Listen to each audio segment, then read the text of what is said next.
Vamos a hablar en esta oportunidad de enfermedades congénitas del aparato cardiovascular en animales de compañía.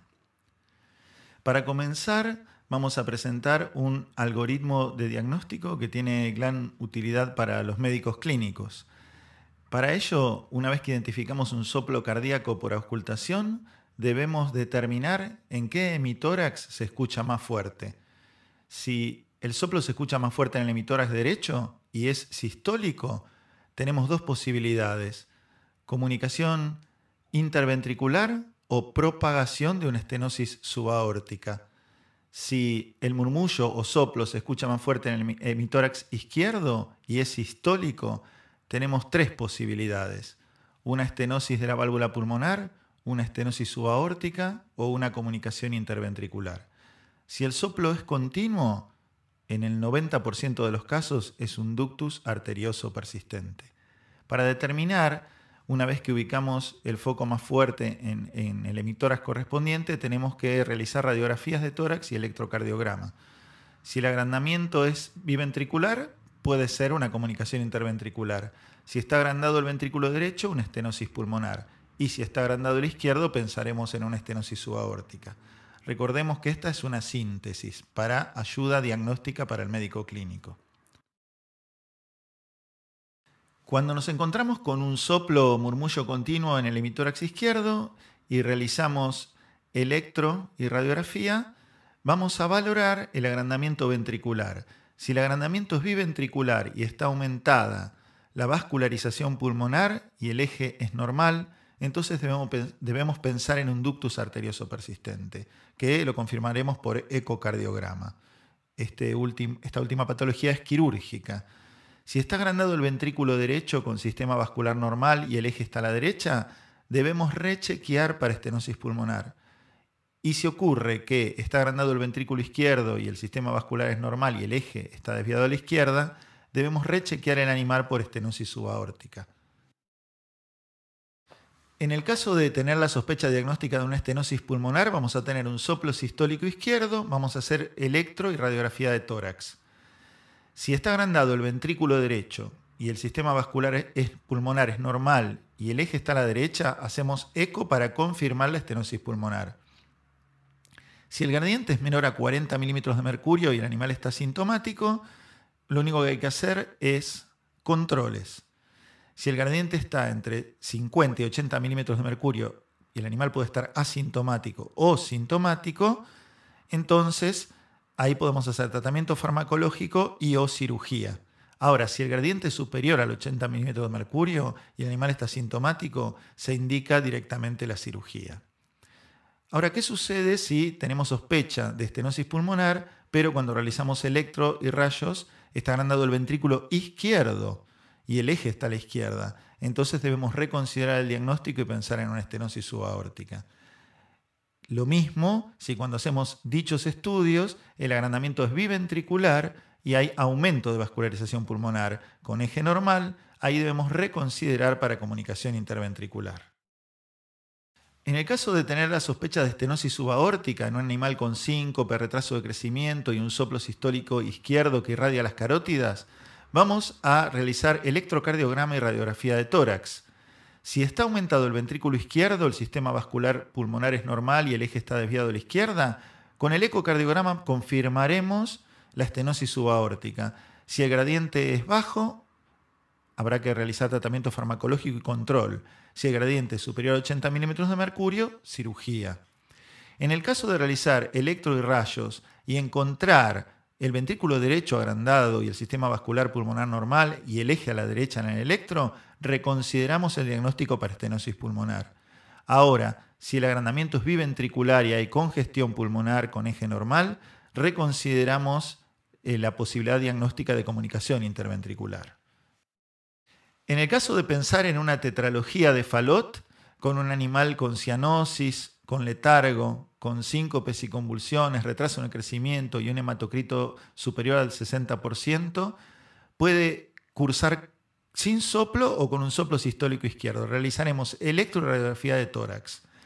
Si nos encontramos con un ventrículo derecho agrandado y disminución de la vascularidad pulmonar y el eje desviado a la derecha, realizaremos el ecocardiograma para confirmar el diagnóstico y ahí decidiremos la posibilidad de que sea quirúrgico o que haya que utilizar beta bloqueantes. En el caso de que el tratamiento farmacológico con beta bloqueantes no dé resultado, entonces reconsiderar para cirugía.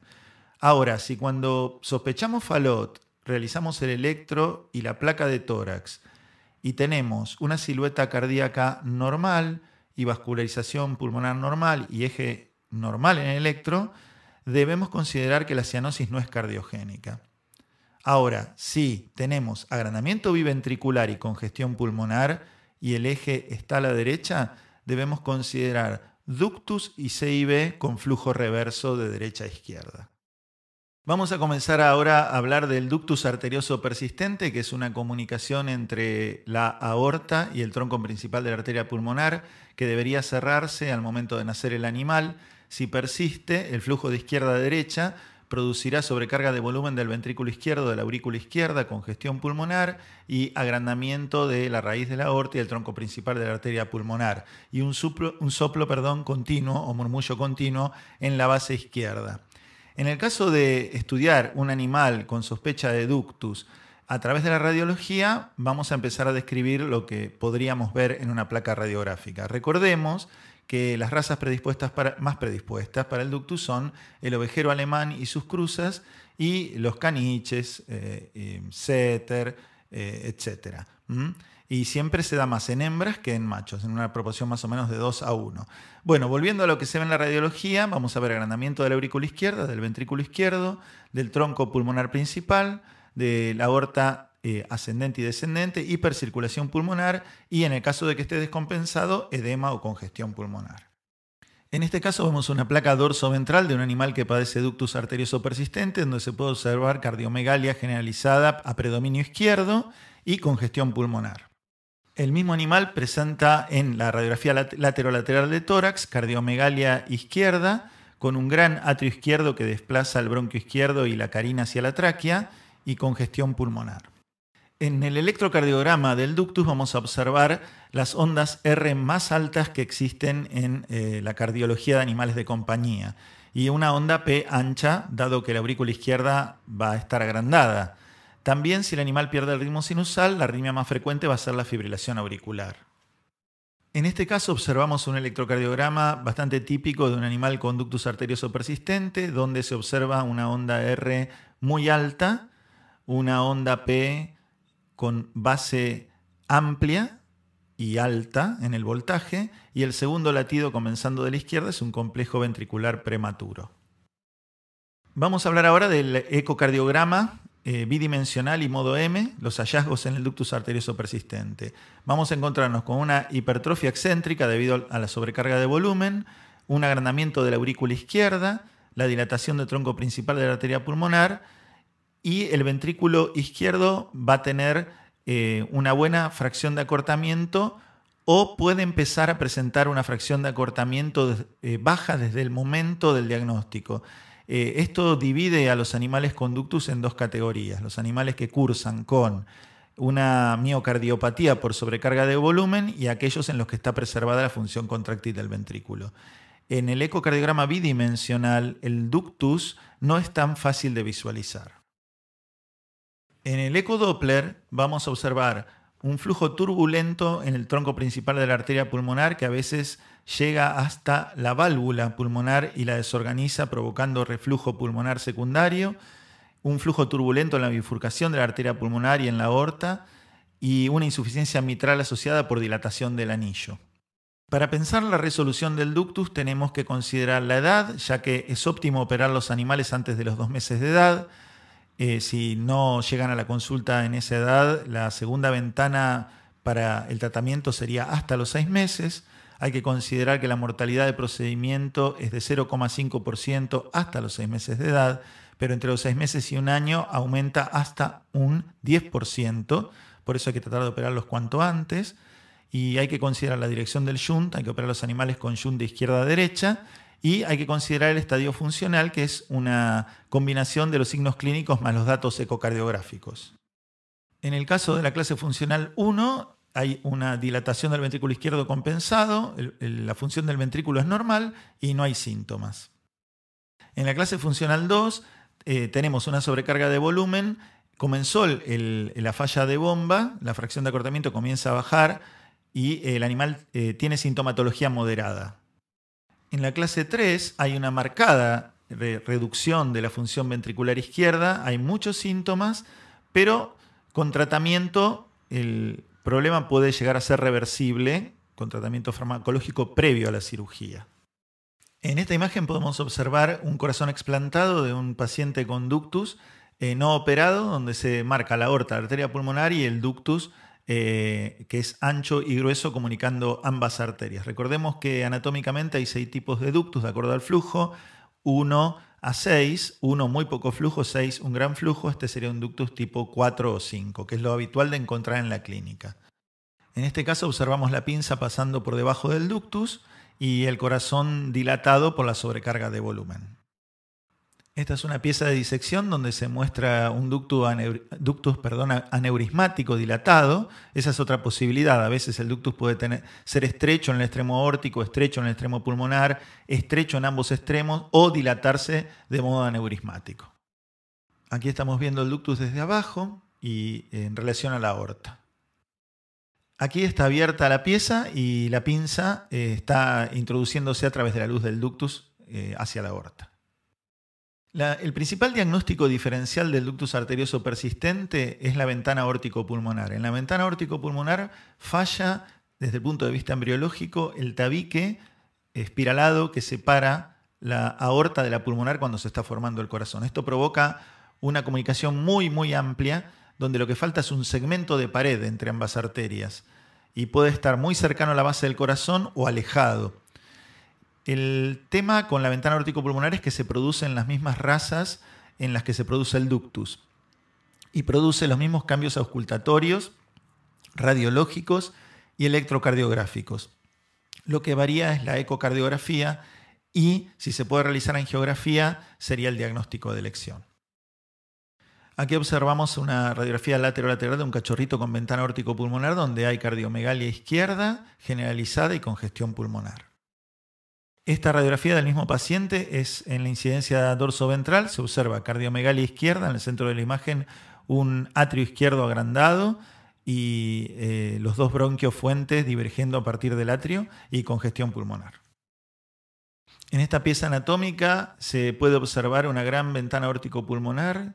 La pinza entra por la luz de la aorta y sale por la pulmonar. Se observa el tabique incompleto que separa la aorta de la pulmonar y una gran sobrecarga de volumen del ventrículo izquierdo. En la misma pieza anatómica ahora se ve en otra vista el ingreso de la pinza hacia la luz de la arteria pulmonar y la membrana incompleta de la ventana aórtico-pulmonar. Este es un caso más atípico de ventana aórtico-pulmonar porque el orificio de comunicación se encuentra entre la aorta descendente y la rama izquierda de la arteria pulmonar. Esto puede provocar edema pulmonar unilateral y un soplo continuo. La disección de la pieza del caso anterior, donde se señala el orificio de comunicación. En este caso observamos un paciente con ductus con flujo reverso de derecha a izquierda. Se puede observar en la radiografía lateral la cardiomegalia derecha y hipoflujo pulmonar. El mismo paciente anterior en la vista dorsoventral radiológica, donde se observa cardiomegalia generalizada, predominio derecho e hipoflujo pulmonar.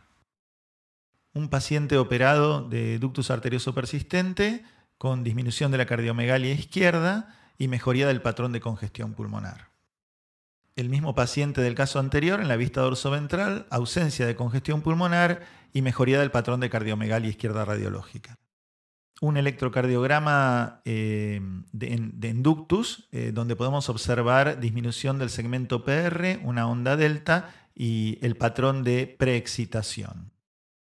La imagen de la izquierda muestra un eco bidimensional en eje largo de 4 cámaras, mostrando una gran sobrecarga de volumen del ventrículo izquierdo y un megaatrio izquierdo por la insuficiencia mitral secundaria. Vamos a hablar ahora de la estenosis subaórtica. La estenosis subaórtica es una enfermedad que afecta a razas de talla grande, como el ovejero alemán, el rottweiler, el pitbull, etc. Y tiene distintas formas anatómicas. Puede ser un anillo fibroso completo, un reborde muscular del tabique interventricular, puede ser un túnel que comprometa el tabique interventricular y la valva anterior de la válvula mitral, y a su vez puede tener un componente dinámico, además de la patología anatómica en sí misma. La estenosis subaórtica puede aparecer desde el nacimiento o manifestarse hasta los 2 años y medio o 3 de nacido el animal. Desde el punto de vista radiológico, el tema es que la radiografía puede ser normal o mostrar agrandamiento del ventrículo izquierdo. En el caso de haber una dilatación postestenótica, esto puede verse también en la radiografía lateral y dorsoventral. Desde el punto de vista del electrocardiograma también puede ser normal o puede mostrar un patrón de sobrecarga ventricular izquierda como el aumento del voltaje de la onda R, depresión del segmento ST o complejos prematuros ventriculares. En el eco bidimensional y modo M, si la patología es leve, puede llegar a ser normal o mostrar, si es avanzada, hipertrofia concéntrica del ventrículo izquierdo, un ángulo anormal entre el septum y la raíz de la aorta, y la dilatación postestenótica de la aorta. En el caso de tener la forma anatómica de anillo puede visualizarse. En el caso de ver la forma de hipertrofia septal subaórtica puede verse también. Y en el caso de ser la forma túnel puede verse la inmovilidad de la valva anterior de la válvula mitral. Con ecodoppler lo que podemos cuantificar es la velocidad del gradiente, que si es superior a 2 o 2,2 metros por segundo, deberíamos sospechar estenosis subaórtica. Y debemos también calcular el gradiente de presión. También podemos observar flujo aórtico turbulento subaórtico y en la mitad de los casos insuficiencia aórtica asociada.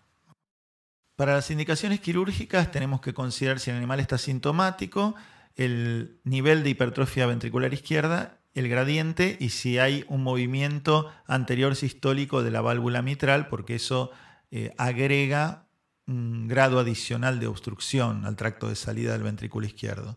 Si el gradiente está entre 25 y 50 milímetros de mercurio, solo se requieren controles. Si el gradiente está entre 50 y 75, fármacos, y si es mayor a 75, cirugía. Con respecto a las cirugías hay muchas técnicas. Se puede usar dilatación con catéter balón por cateterismo, dilatación transventricular a través del ápex del ventrículo izquierdo para la forma de anillo con un valvulótomo de Cooley, circulación extracorpórea con miectomía septal para el septum muscular. Se puede realizar un tratamiento de alcoholización del septum muscular a través de la pared libre del ventrículo izquierdo. En definitiva, existen muchas técnicas para solucionar esta patología. Observamos aquí una radiografía lateral de un paciente con estenosis subaórtica asociada también a displasia mitral. Recordemos que las cardiopatías congénitas en animales es muy frecuente que aparezcan de modo complejo o asociado, y en el caso de la estenosis subaórtica, una enfermedad asociada común es la displasia mitral. El síntoma principal de la estenosis subaórtica pura es el síncope, pero si hay congestión pulmonar hay que sospechar además asociación con displasia mitral congénita. Este es un caso de asociación, por eso el patrón pulmonar se ve congestivo. El mismo paciente en vista dorsoventral se ve el patrón pulmonar congestivo, pero no hay cardiomegalia radiológica. Un electrocardiograma de un paciente con estenosis subaórtica con ondas R altas en el complejo QRS y P anchas. En el caso de las R altas sospechamos agrandamiento ventricular izquierdo y la P ancha agrandamiento atrial izquierdo. Un paciente con descompensación que presenta fibrilación auricular con una morfología de bloqueo de rama izquierda. Aquí presentamos un eje corto de un eco bidimensional mostrando la gran hipertrofia septal asociada a la estenosis subaórtica. Aquí vemos un eco bidimensional, eje largo, con el tracto de salida del VI en un gato, donde se observa atrio izquierdo y la aorta con estenosis pero supraaórtica en este caso. Se ven dos rodetes hiperecoicos por encima del plano valvular. Aquí estamos observando el ventrículo izquierdo de un paciente con estenosis subaórtica en una pieza de corazón con formol, donde observamos desde el ápex el tracto de salida del ventrículo izquierdo y la valva anteroseptal de la válvula mitral. La misma vista del caso anterior, la pinza está ingresando por la aorta y está ingresando al tracto de salida del ventrículo izquierdo, que está estrecho por la lesión de estenosis subaórtica. La misma pieza del caso anterior, ahora mostrando la displasia de la válvula mitral asociada. Vamos a hablar en este primer encuentro de la última patología que vamos a tratar, que es la estenosis pulmonar. En este caso tenemos que decir que las razas más afectadas por estenosis valvular pulmonar son el Beagle, el Dachshund, todos los Terrier, y que hay dos tipos de estenosis. Una que cursa con dilatación aneurismática del tronco principal de la arteria pulmonar y que se denomina tipo A, que se ve más en razas dolicocéfalas, y una que se denomina tipo B, que se ve más en razas braquicéfalas como el bulldog francés, el inglés y el boxer, y que cursa con hipoplasia del anillo de la válvula pulmonar y también con hipoplasia del tronco principal de la arteria pulmonar. Entonces, para la clasificación quirúrgica, el tipo 1 o A presenta diámetro normal valvular, fusión comisural de las valvas, dilatación postestenótica. El tipo 2 o B presenta anillo valvular hipoplásico, también las valvas inmóviles o engrosadas y una hipertrofia infundibular asociada importante e hipoplasia del tronco principal de la arteria pulmonar. La tipo 3 son cualquiera de las dos anteriores asociadas a displasia tricuspidea con insuficiencia tricuspidia, y la tipo 4, cualquiera de las dos anteriores, 1 o 2, o A o B, como quiera llamárseles, asociadas a malformación coronaria, o sea, coronaria derecha única. Acá vemos un electrocardiograma típico de un animal con estenosis pulmonar. Podemos observar complejos QS y una onda P de alto voltaje. Esa onda P estaría indicando agrandamiento atrial derecho y el patrón QS sobrecarga ventricular derecha. También la flecha indica un complejo prematuro supraventricular.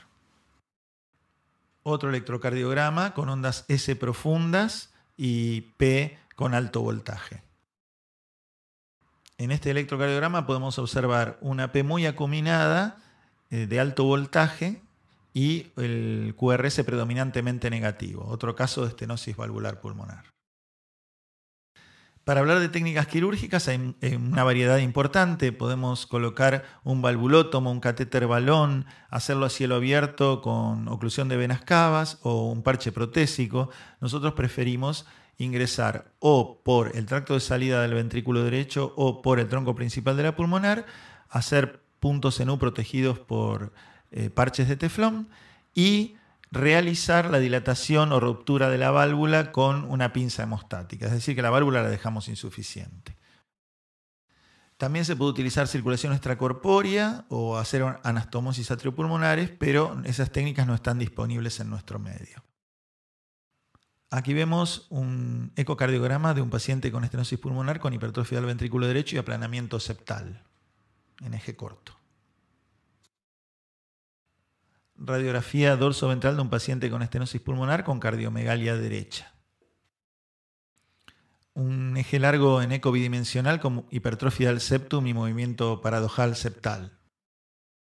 Una pieza anatómica donde se observa un gran megaatrio derecho, la orejuela derecha muy marcada y el tracto de salida del ventrículo derecho está muy hipertrófico. La pinza sostiene el tronco principal de la pulmonar hipoplásico e inmediatamente a la izquierda de este aparece la aorta curvándose hacia la izquierda.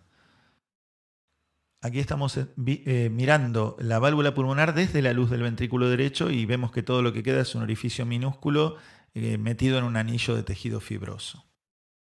Vemos la válvula tricúspide con displasia. Recordemos que en el caso de la estenosis pulmonar, la patología congénita asociada más común es la displasia tricuspidea. Aquí vemos la válvula desde el atrio derecho. Este es otro paciente donde lo que vemos a la izquierda es la pared libre del ventrículo derecho sumamente hipertrófica, más gruesa que la pared libre del ventrículo izquierdo que está a la derecha de la imagen. Aquí estamos viendo la válvula tricúspide desde la cara atrial derecha y se ve una cuerda tendinosa de la valva posterior que va hacia el músculo papilar y enfrente está la valva septal. Esta válvula estaba displásica. En esta imagen lo que vemos en la parte inferior es el grosor de la pared libre del ventrículo derecho que se puede apreciar en el corte. En esta imagen vemos un instrumento separando la cara libre del ventrículo derecho hipertrófico del septum y la pinza tomando lo que queda de la válvula pulmonar totalmente deformada y estenótica. Vemos entre las dos pinzas es una banda fibrosa que está constriñendo el tronco principal de la arteria pulmonar, dado que este paciente presentaba estenosis valvular y supravalvular. En esta imagen vemos el megaatrio derecho por la displasia tricuspidia asociada. En esta imagen observamos el tronco principal de la arteria pulmonar abierto y en la base de la arteria se puede ver la constricción y lo que queda provocado por la válvula pulmonar displásica. Una imagen Doppler mostrando la velocidad elevada transvalvular en la válvula pulmonar. Aquí vemos un eje corto de un eco bidimensional mostrando la hipertrofia del ventrículo derecho y el aplanamiento septal. Aquí vemos una radiografía lateral de tórax con cardiomegalia derecha marcada. El mismo paciente en la imagen dorsoventral mostrando la cardiomegalia derecha. Otro paciente con eco bidimensional en eje corto y modo M que muestra la gran hipertrofia de la pared libre del ventrículo derecho y el septum y la gran variabilidad ecogénica por la fibrosis asociada a la hipertrofia. Otro paciente con las imágenes en ecocardiograma bidimensional en eje corto en la parte superior mostrando una gran hipertrofia septal. Otro paciente donde se muestra en un eje largo en la parte superior de la imagen el atrio derecho dilatado. Este es un paciente operado donde se está realizando un modo M para ver la función del ventrículo izquierdo operado de estenosis valvular pulmonar. Recordemos que en el tratamiento farmacológico de las distintas cardiopatías congénitas contamos con un arsenal terapéutico importante en la actualidad y también con las prescripciones dietéticas. En los animales sintomáticos siempre se debe indicar restricción de la ingesta salina y para eso debemos considerar alimentos como el MBET que tienen una baja cantidad de sodio, un bajo aporte de sodio. En el caso de la patología hipertrófica, toda hipertrofia se acompaña de fibrosis, con lo cual el bloqueo de la fibrosis puede estar dado por la espironolactona. Recordemos que existe en el cardial la asociación de enalapril con espironolactona que puede servir para inhibir la fibrosis, ya que la fibrosis de la hipertrofia a largo plazo puede predisponer para las arritmias. En todo lo que sea patologías congestivas, en la comunicación interventricular, en el ductus, en otras patologías congestivas como la displasia mitral congénita, en la efusión pericárdica, es necesario utilizar diuréticos. En ese caso, bueno, podemos recurrir al diurene, que es furosemida en 40 miligramos, y como coadyuvante, por supuesto, de la terapéutica, ¿no? Luego decidiremos en qué momento, se procederá a la resolución quirúrgica de las distintas patologías que tienen resolución quirúrgica, pero en el arsenal terapéutico, en la actualidad, contamos con una gran variedad de medicación, una gran variedad de fármacos que podemos utilizar para disminuir o desaparecer los síntomas o para compensar al animal para prepararlo para la cirugía.